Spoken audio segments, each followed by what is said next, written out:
Всем привет, с вами снова Алексей.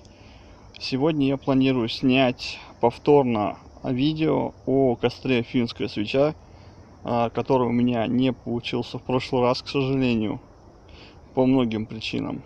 Поэтому я решил повторить. Как вы видите, я уже заготовил полено и несколько маленьких поленец для поддержания. Сегодня одна из таких погод, один из таких дней, когда вы искренне пожалеете о том, что вы не взяли с собой прикрытие, тент или что-то наподобие палатки. Как я и ожидал, пень оказался достаточно сырым и не поддается колке. Я взял с собой небольшое количество маленьких полешек. Возможно, если не получится дальше расколоть основное полено, вот это вот, то попробую сделать маленький вариант с маленькими бревнышками. В принципе, мне не так много надо. Я сегодня с собой взял бомжрак, и мне понадобится вскипятить всего лишь пол-литра воды. Но это займет минут 15 в худшем случае. После некоторых мучений полено все-таки дало одну трещину, и я решил воспользоваться одним старым дедовским способом — раскол с помощью клина. Оказалось все-таки, что полено достаточно сырое, клин пошел боком, выбил вот такую вот большую щепу. Я посмотрел, она внутри сырая. То есть сырая буквально в смысле, что растопить таким поленом огонь уже не получится. То есть нужно зажить как минимум неделю-две. В общем, этот кусок я прибираю, попытаюсь разжечь все-таки из тех вот маленьких полешек. Надеюсь, получится. Хотя погода уже портится.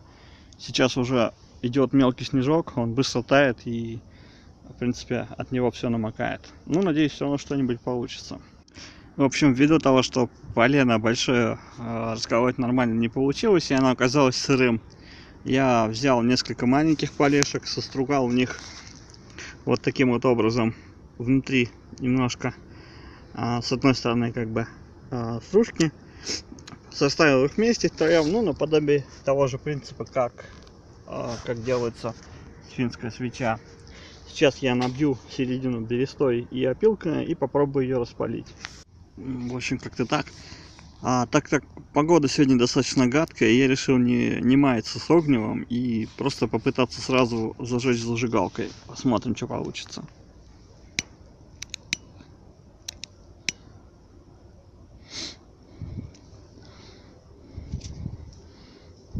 Наверное, это щепка была.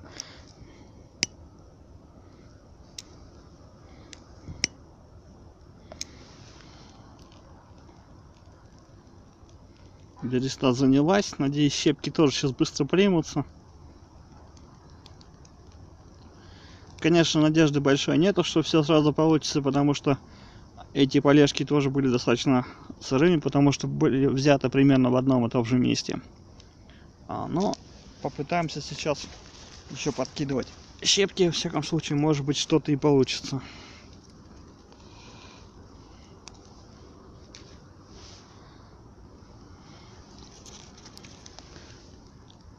Но надежды нету большой, если честно. Сейчас уже сыпет мелкий снежок, погода портится. Портится прилично. Конечно, не хотелось бы попасть под дождь, но сегодня хорошо, что, по крайней мере, температура ниже, чем точка образования дождя, поэтому хотя бы на этом спасибо. В общем, ждем, растопится, не растопится. И потом я покажу еще раз, как я буду кипятить уже воду, наверное. В общем, горем и мытарствами более-менее удалось распалить это чудо. Сейчас буду варить бомжу. Вот.